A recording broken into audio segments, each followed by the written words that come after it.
ومشكلة الفلوس الجديدة وقصة الورقة دي إنها سهلة قوي.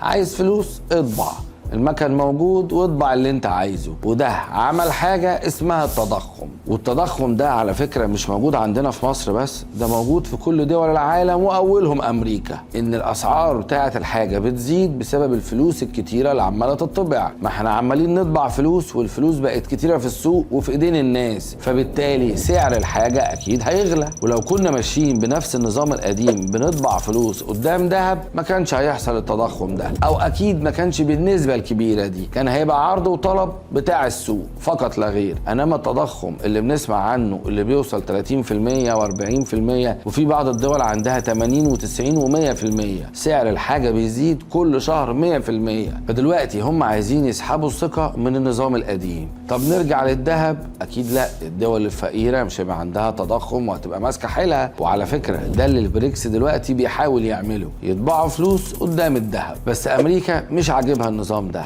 عايزة تعمل ايه؟ الخطة الجديدة، العملات المشفرة، وبيقولوا انها لا هتتضرب ولا هتعمل تضخم ولا اي حاجة.